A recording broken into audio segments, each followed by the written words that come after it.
Non modular kitchen बऱ्यापैकी हँडी असतं, सर्व गोष्टी अगदी हाताशी असतात, पण हो त्याची क्लिनिंगही तेवढीच ठेवावी लागते. सो माझं तेच इथे चाललेलं, तेवढ्यात जे आहे माझ्या हाताला दुखापत झाली आणि ते काम मी तिथे स्टॉप केलं.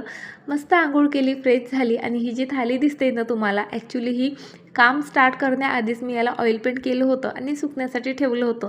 सो आता चेक केली, पण आताही काही ती सुकली नव्हती. सो पुन्हा किचनमध्ये आली. आरोहीचं केव्हाचं चाललेलं, मम्मा भूक लागली, भूक लागली, भूक लागली. आणि आपलंही असंच होतं बघा, हिवाळ्यात भरपूर भूक लागते आणि त्यामुळे भरपूर वजन वाढतं.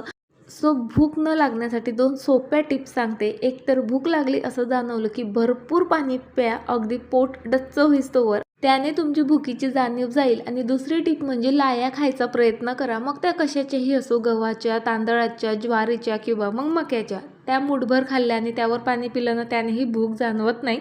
बरं चला, माझ्या टू डी लिस्टमधलं हे शेवटचं काम मी आता करते आहे. खरं सांगू का, सायंकाळ झाली होती आणि आता असं वाटलं की आता आपल्याच्याने हे काम होणारच नाही. या जागी दुसरं काम असतं ना, खरं झालंच नसतं, पण हे आवडीचं काम होतं म्हणून बघा कसं झटक्यात झालं. मस्त वेगवेगळे स्टोन, मिरर, लेस, मोती वगैरे यूज करून मी ही थाली डेकोरेट केली.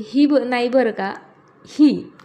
सो ही जी थाली दिसते ही मी आता डेकोरेट केली आणि याआधी जी बघितली ती काही महिन्यापूर्वीच डेकोरेट केलेली आहे आणि तो व्हिडिओही मी तुमच्यासोबत शेअर केलेले आहेत.